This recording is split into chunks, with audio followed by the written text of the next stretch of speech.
Assalamualaikum warahmatullahi wabarakatuh. Salam sejahtera bagi kita semua.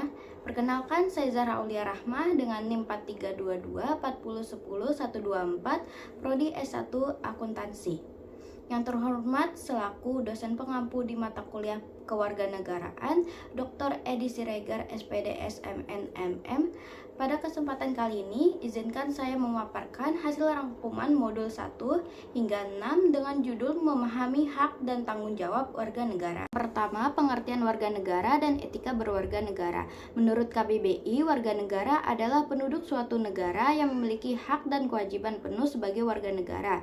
Etika berwarga negara secara etimologi berasal dari bahasa Yunani ethos, yakni adat atau kebiasaan. Selanjutnya, asas hukum di Indonesia ada 3, yaitu pertama, asas lex superior derogat legi inferior, yaitu peraturan yang lebih tinggi mengesampingkan peraturan yang lebih rendah.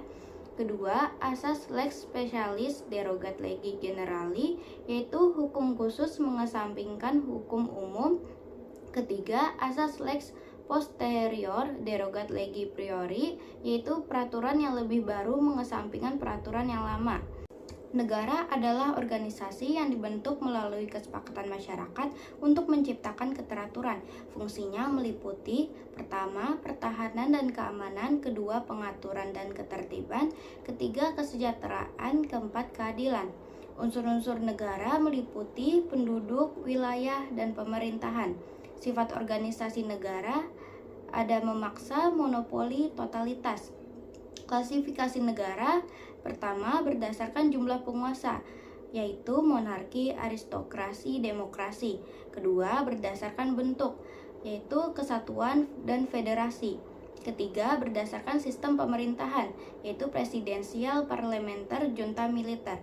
Tantangan negara ada globalisasi dan otonomi daerah.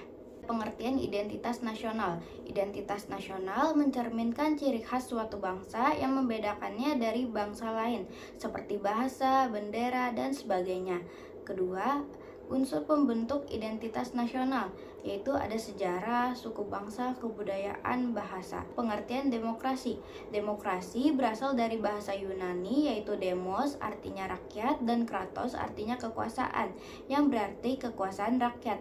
Dalam demokrasi, warga negara berhak berpartisipasi dalam pengambilan keputusan, baik secara langsung maupun melalui wakil-wakil dipilih. Pengertian identitas nasional. Identitas nasional mencerminkan ciri khas suatu bangsa yang membedakannya dari bangsa lain. Lalu, unsur pembentukan identitas nasional ada sejarah, suku bangsa, kebudayaan, dan bahasa.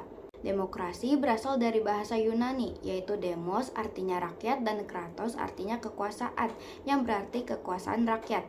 Dalam demokrasi, warga negara berhak berpartisipasi dalam pengambilan keputusan, baik secara langsung maupun melalui wakil-wakil yang dipilih. Menurut KBBI tahun 2002, warga negara adalah penduduk suatu negara yang memiliki hak dan kewajiban penuh sebagai anggota negara tersebut. Definisi warga negara menurut Dr. A.S. Hikam adalah anggota dari komunitas yang membentuk negara. Hak-hak ini meliputi hak hidup layak, keamanan, pendidikan, dan pelayanan dari negara.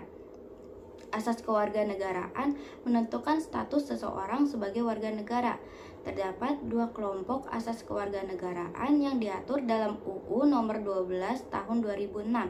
Pertama, asas kewarganegaraan umum, yaitu ius soli, artinya kewarganegaraan berdasarkan tempat lahir; ius sanguinis, kewarganegaraan berdasarkan keturunan; asas kewarganegaraan tunggal, hanya memiliki satu kewarganegaraan; asas kewarganegaraan ganda, terbatas, anak-anak boleh memiliki kewarganegaraan ganda hingga usia 18 tahun. Kedua, asas kewarganegaraan khusus. Pertama, asas kepentingan nasional; kedua, asas perlindungan maksimum; ketiga, asas persamaan di dalam hukum; keempat, asas non-diskriminatif. Selanjutnya, masalah status kewarganegaraan. Pertama, apatrid, yaitu seseorang yang tidak memiliki kewarganegaraan. Kedua, bipatrid, seseorang yang memiliki 2 kewarganegaraan. Ketiga, multipatrid, seseorang yang memiliki lebih dari 2 kewarganegaraan. Sekian dari saya, selebihnya mohon maaf. Wassalamualaikum warahmatullahi wabarakatuh.